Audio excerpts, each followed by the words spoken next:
Hi Shogi fans, we've got another Shogi openings video here, and in this video I'll be talking about static rook versus ranging rook opening. And what we're going to do in this video, we're going to take a look at how we can get to the position where black prepares a rapid attack deployment, especially silver on the left to 5g strategy, against white's 4th-file rook defense, especially where white uses Mino castle. We call it 4th-file Mino for short. And this is going to be my first video that I do on ranging rook strategy, so I'm going to be talking about some basic concept of ranging rook defense. Alright, now the starting moves are pawn to 7f, and then white will play pawn to 3d, and black goes for static rook. And here, if white is going to play 4th-file rook, he will close his bishop's diagonal by pawn to 4d. The reason is, when you're playing 4th-file rook, if your opponent pushes the rook file pawn, although he's not going to do it so early, but as the game goes, your opponent will push this rook file pawn, and you're going to have to defend that square by a bishop when you're playing 4th-file rook. So if this bishop files was open, static rook can make a bishop trade and break the second file like that. So basically that's why 4th-file rook doesn't like to make a bishop exchange. So here, since white is going to play 4th-file rook, he closes his bishop's diagonal. And to close his bishop's diagonal, it means he's playing a defensive strategy, and the static rook side will have the initiative in the game, trying to open fire and attack. So because of that, 4th-file rook is originally a defensive strategy. Well, it's not always the case in the latest Shogi strategies, but original concept of it is a defensive strategy. And because of that, basically 4th-file rook is a strategy for white, because it sounds a bit pointless for black to use a defensive strategy when black doesn't want a repetition draw. So although it's not always the case, I'm going to talk about the joseikis where black is playing static rook and white is playing 4th-file rook, as you see on the screen. Now in the 5th move, black doesn't push the rook pawn immediately here, because that will give white an opportunity to play opposing rook. Black has no reason to give that opportunity to white, so he doesn't push the rook pawn yet. Usually moves the silver to 4h, and white has an option of just moving the silver here, not showing his strategy yet. But let's say he just showed his intention to play the 4th-file rook.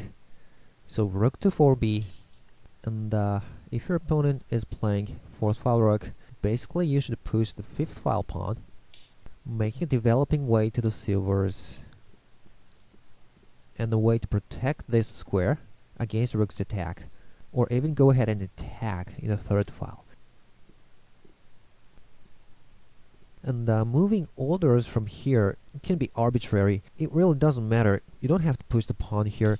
You can also immediately go for castling, or now you can push the rook file pawn like that. You can do it as you want. But let's say you push the 5th file pawn anyway.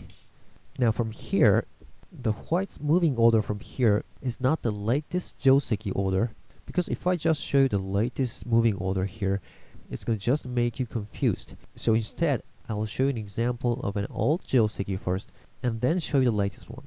So in old joseiki, one option for white is just go for castling, and black king goes for castle to king 7b, and king 7h, and king 8b, and then gold on right to 5h.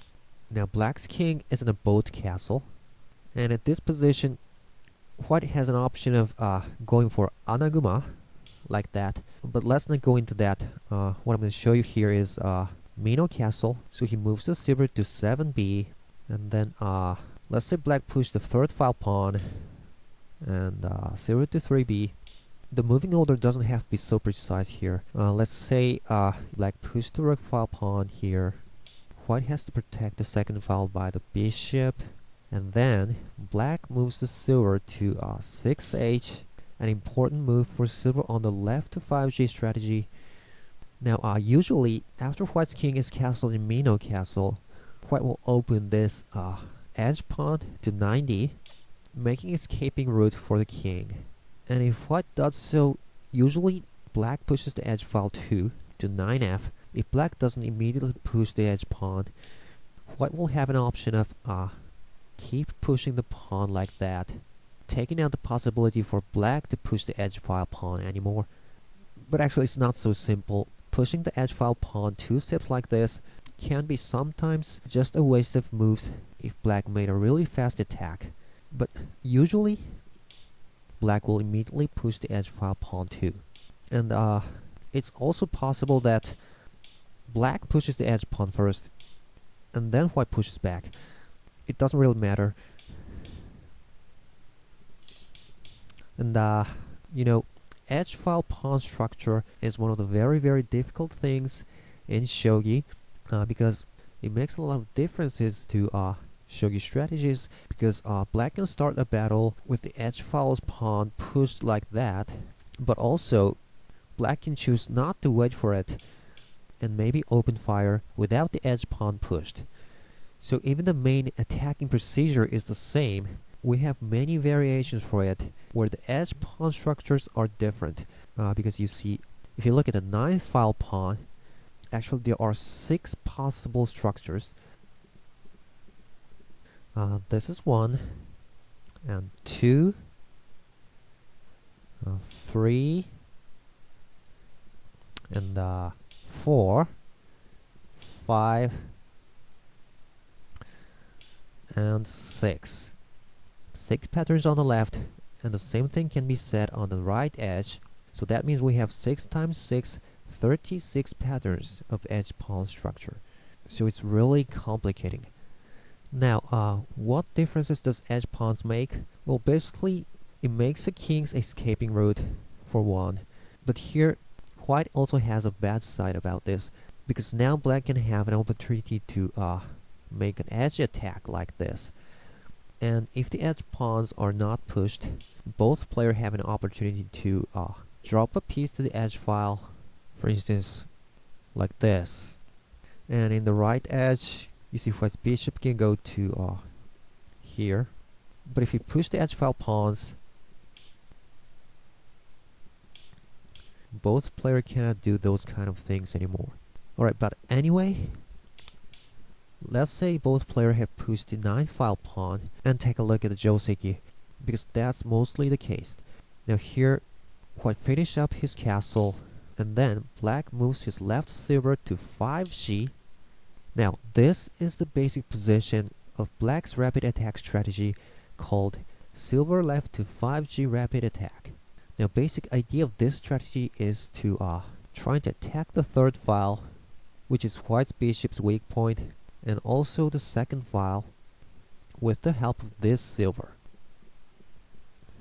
And on the other hand, 4th file rook's idea is to suddenly open this 4th file pawn when black started attack, like this, and try to bring the game into a full-scale battle, exchange the bishops, and attacking on 4th file. Or alternatively, he tries to move the rook to the file that is being attacked and make a counter-attack. And if white succeeds in making the game into a full-scale battle, he can make it a good situation for him, where this difference in the hardness of the castles really matters. You see, white's castle is clearly harder than black's. Alright, and now, at this basic position, white basically has 4 candidate moves here. One is pushing the 5th file pawn, and also pushing the 6th file pawn. And he can also develop the silver to 4c, and also pretty interesting move, lands to 1b. And we're going to take a look at what happens after each of these candidate moves in my other videos. Okay, so now that I have showed you the moving order of an old joseki, I'm going to show you the latest one here. It's called Fuji's system, which is a new strategy played by the 4th file rook side.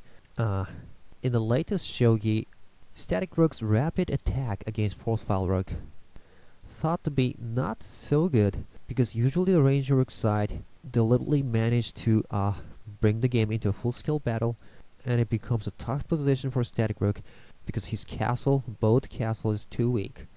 So in latest shogi, black rather prefers to castle the king in harder castles like this, left hand Mino, or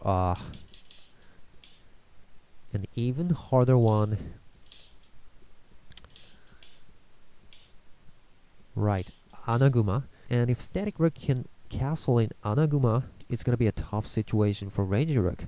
So ranging rook size Fuji's system is designed to prevent the opponent from making an Anaguma castle. So let's take a look at how it goes. From the initial position, the first several moves are the same. And here, let's say black immediately goes for castling. And what Fuji's system does is create a Mino castle without moving the king, like this.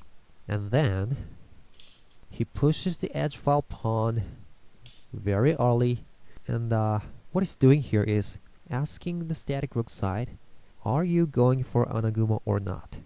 And if static rook pushes the pawn, he says, no, I'm not. I'm gonna castle in both castle, or maybe a Mino or silver crown. But here, static rook can keep the edge pawn like that and make different moves, such as pawn to 5f. So this means static rook is answering, yes, maybe. I'm considering making Anaguma, but he doesn't clearly make the decision yet. And usually, white now play the silver to 3b, and black doesn't push the edge file pawn yet. He keeps castling, making a boat castle. Now here, most popular move today is moving the silver to 4c, but let's not go into that for now. It will be different from the main purpose of this video. And he can also push the edge file pawn here. Well, it's one option, but for now, let's say he moves the gold to 5b, which is also one of the options in Fuji's system. Now, the concept of Fuji's system is that if static rook goes for Anaguma, like this, he will develop the knight like this, and then opens the bishop's diagonal, and at the moment black went for the Anaguma, he suddenly attacks like that.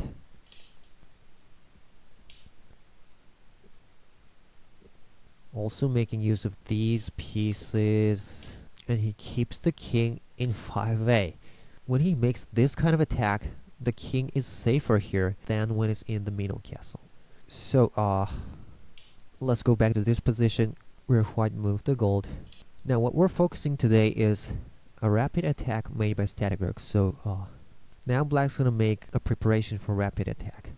Now there are 3 moves that can be assigned that shows your intention to play rapid attack, which are pushing back the edge file pawn, which means you're not going for Anaguma, and also pushing the 3rd file pawn, which means you're going to attack the bishop's head and make a rapid attack, and also moving the left silver to 6h, which means you're making a rapid attack by the left silver. So let's say you play one of them, say the edge pawn.